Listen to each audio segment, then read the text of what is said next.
Reagjimi i Eglit Akos pas lajmit tragjik për humbjen e vëllait të Gjestit, Eldion Kelmendi, ka prekur thellë publikun.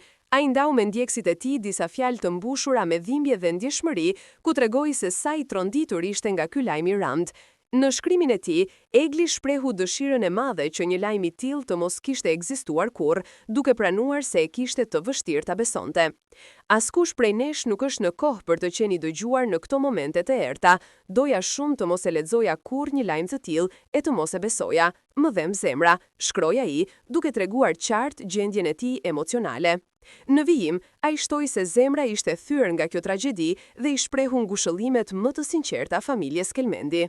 Ehi kërkoi që Zoti t'i japë forcë kësaj familje të përballojë dhimbjen e madhe të humbjes së djalit të tyre, ndërsa për shpirtin e Eldionit u lut që të pushojë në paqe të përjetshme.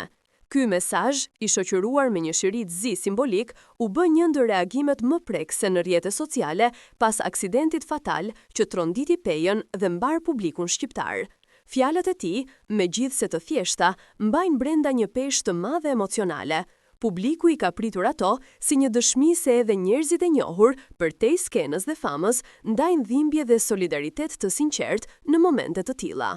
Reagimi i Eglit Akos nuk ishte thjesht një ngushëllim formal, por një mesazh që doli nga zemra, duke reflektuar trishtimin që ndjen kushdo kur një jetë e re shuhet në mënyrë tragjike. Ky gest ka fituar respektin e ndjekësve, të cilët kanë reaguar me komente mbështetëse dhe kanë shpërdar fjalët e tij si një shenjë humanizmi. Solidariteti i tij është shembull për mënyrën se si duhet reaguar në raste të tilla, me respekt dhe mshuri dhe kujdes për ndjenjat e atyre që po përballen me një dhimbje të papërshkrueshme. Në këtë mënyrë, reagimi i Eglit Akos nuk është vetëm një ngushëllim i momentit, por edhe një kujtesë se, në momente zije, njerëzit kanë më shumë nevojë për fjalë të mira, lutje dhe mbështetje shpirtërore.